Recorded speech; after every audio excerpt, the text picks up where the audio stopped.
explore Cedar Creek battlefield.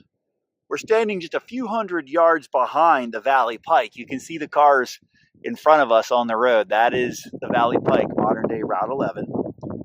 That was the destination of the 54th Pennsylvania after being driven from their camps. And their camps are over in that direction, just to the right of that last house that you can see in front of us.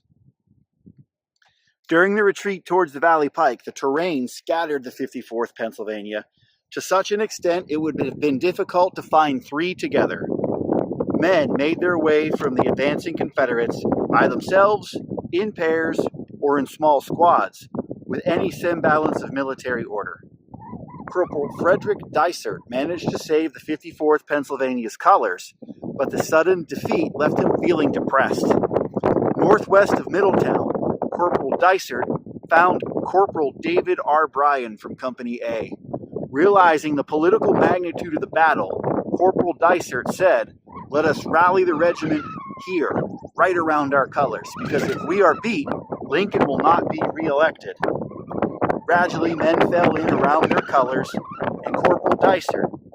Before long, a small portion of the regiment reformed. Surprised but not beaten, many searched for a way to stem the Confederate advance. The survivors of the 54th Pennsylvania made their way towards the Valley Pike, but to reach it, they had to run a gauntlet of Confederate fire.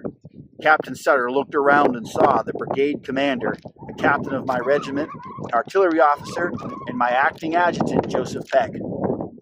As the men quickly discussed their options, Lieutenant Peck fell, killed by the Confederates closing in. After a very brief consultation, the remaining officers ran and disregarded all imperative demands yelled at us by profane rebels. A small group of officers gained a ravine, which proved a godsend, sheltering them from the heavy firing. Eventually, they all made it to the Valley Pike right in front of us. Captain Cedar later wrote, "Neither can I tell how I got out, as I never expected to. Many in the 54th Pennsylvania did not make it. Nearly one-third of the regiment were captured or killed, retreating from their camps and running the gauntlet of fire. Captain Cedar located Corporal Dysart with the colors and the rallied survivors of the regiment. Together they continued retreating north down the Valley Pike. More men from the 54th Pennsylvania joined them throughout the day. Lieutenant George Gageby tried in vain to rally some of Company D, but found nothing to rally on.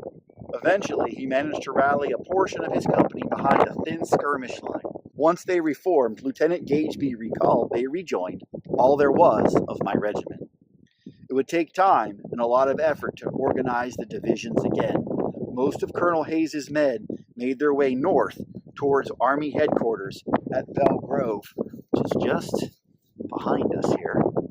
So Hayes's division is going to make their way towards Army headquarters at Belle Grove, while the majority of Colonel Toburn's division, which included the 54th, retreated northeast down the Valley Pike towards Middletown, which is off in that direction.